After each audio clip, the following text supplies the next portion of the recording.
Hello everybody, Rec Ellie here for another Tuesday Tech Tip at 45 Drives.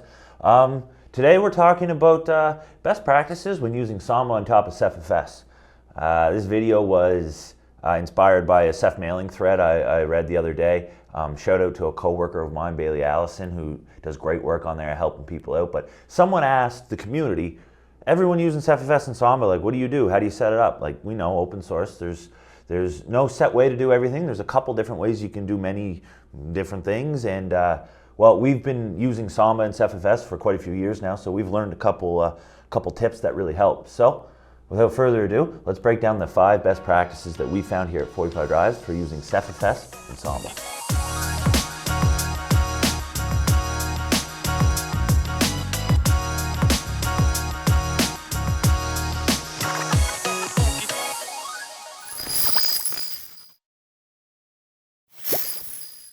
All right, so our first best practice tip for Samba and CephFS is actually don't use one Samba, use many Sambas. And with combination of a piece of software called CTDB, I'm sure anyone watching this has heard us talk about this before, but you've got a highly available cluster. Don't have one Samba gateway, have many Samba gateways. So whether you're using that with virtual machines, containers, or bare metal pieces of hardware, we really recommend that you never use just one Samba gateway. You're going to want to use multiple and use CTDB to cluster them together. This gives you failover in case any of them fail. Something always fails. And you can have load balancing because each Samba gateway can have its own virtual IP, meaning that you can have concurrent parallel access into your cluster. All right, tip number 2. Try not to co-locate your Samba services with your OSD services, the core services of the cluster. You're just going to be fighting resource contention the whole time, and although you can do it, and in smaller clusters maybe you want to start that way and grow out later, that's fine. But at the end, to get the best out of the cluster and out of Samba, you're going to want to separate those, whether again it's on a bare metal or a virtual machine. Containers, but like that's a little gray area, so again, just try to keep them separated. It's okay to have the MDS service co-located with Samba and CTDB. We typically do that. You'll see, say we have a 3-node Storinator cluster, there'll be 1, 2, 3 OSDs, and then 2 of our 2U gateways. That'll host the MDS server, the metrics, and the Samba and everything like that. Yeah, so I will say, you don't have to, but remember, best practices, you do get the most out of the cluster that way. All right, number 3, now we get into the real magic here.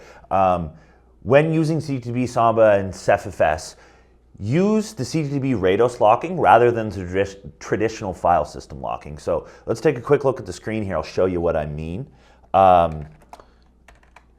CTDB keeps a record on whoever is master, whoever's in charge of the recovery. That way it can know what's going on in the cluster, and if anything has failed and has to kind of rebalance connections or anything like that. So what it does is it watches a lock file.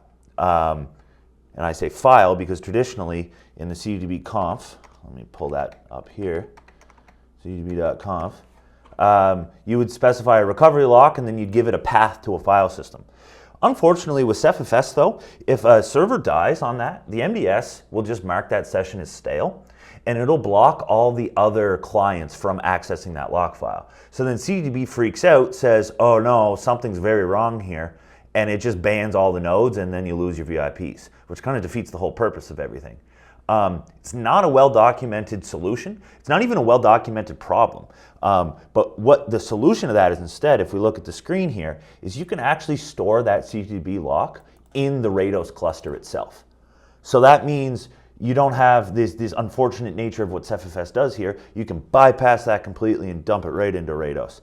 And if you're on the screen here, that's exactly what we're doing with the recovery lock. We're telling it to use the CTDB mutex Ceph Rados helper, which cluster it's in, which client to use, which pool it's in, and then the name of the object. So great little solution there, and awesome work by the Samba devs to make all that work together.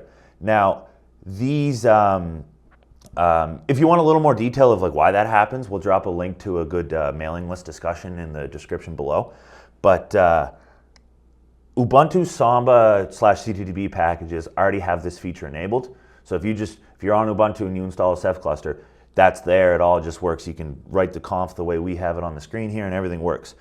RHEL, unfortunately, does not build with that feature enabled by default, but you're in luck because we do. So 45 Drives rebuilds the Samba CTDB packages, and we host that ourselves on our own repos. So if anyone's got a RHEL cluster, RHEL 8, RHEL 7, or I guess RHEL 7, we have them built for RHEL 7, but that's EOL. RHEL 8, you can use our version of Samba packages if you want to use the Rados locking. So that's the third tip here. Don't use traditional file system lock for CTDB, use the Rados lock. All right, so tip number 4, use Ceph kernel mounts rather than the Samba VFS Ceph plugin. So there's 2 ways to have Samba connect to a Ceph share or a CephFS. A CephFS path is probably a better way to say that. You can mount it as a kernel mount on the server running Samba and then just give Samba that path as you would any other Samba share.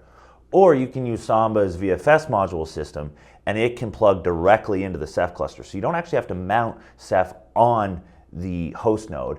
It just communicates directly with the OSD nodes. What we have found in our experience is the CephFS uses the user space implementation of libCephFS while kernel is in the kernel. And we usually get better I/O performance and particularly just better latency performance. And we'll have a mix and match of mount points out there, but more often than not, we see better results with the kernel. So use the kernel mount over VFS CephFS. It's almost always better. And when I say almost always, is there's some scenarios you have to be careful of. If you are, back to my point number 2, I think, if you are not co-locating, if you are co-locating Samba services on the OSD nodes themselves, if you use a kernel mount there, that means there's a known problem that if you kernel mount CephFS on the same host that's hosting Ceph OSD services, you can get into an out-of-memory deadlock, and it just, that's what your server does. It makes that sound and it kind of twitches weirdly. No, but it does. It'll break it, and it's a known issue. And if you do need to co-locate your Samba services with your OSD nodes, you're going to want to use that VFS Ceph plugin. But keep in mind, it's not quite as latency performant, but again, really good for parallelism. If you got a bunch of clients, it could be very useful because it just efficiently connects directly to the cluster. Again, like the other one, there's a good mailing list kind of discussion of that out-of-memory deadlock condition I just mentioned. We'll drop that in the description below as well. All right, so our last tip for now, our best practices for CephFS and Samba, is use a separate kernel mount point for each Samba share. So imagine you need like 10 shares on your CephFS, so you mount kind of the root directory or a sub-root directory, and then you just create 10 shares with that one kernel mount. Technically that's fine, that works no problem. But what we've seen is multiple kernel mounts will give you a little better performance, and you'll get more parallel Ceph connections in there. And more importantly, quotas do not report correctly if you don't give it its own share. So let me just paint a quick picture here. I have one CephFS mount point on my server. Actually, let's take a look at the screen as I talk through this. So if I go DF here, so let's just look at this first top line here. I have one mount, and it's at mount CephFS. And so say I had a subdir under there, share 1, share 2. If I didn't have a separate mount point for that, I could put a different quota on that. But as soon as I share that out in Samba and you connect from Windows or you connect from Mac OS, then you will not see the quota of that subdir. You'll see the quota of the whole, actually you won't see a quota at all. You'll see the total size of the CephFS pool. And that's not necessarily what you want. You want it to respect their quotas. So that's where I'm saying is what you really want to do is create a separate share point, a mount point for each share. And that's what you can see in the next 2 lines on the screen here. And what that means now is when you see these, let me do df.h so you get a little nicer screen on there.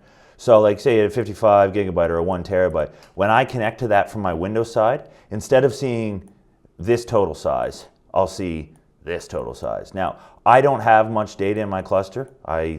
These numbers don't add up on purpose. Don't mind that. The point I want to show you here is if you want Samba to understand the quota, you need to give it a separate mount point, and then you get some better performance out of that too. So quick plug for Houston and cockpit file sharing. We do all this very smoothly for you.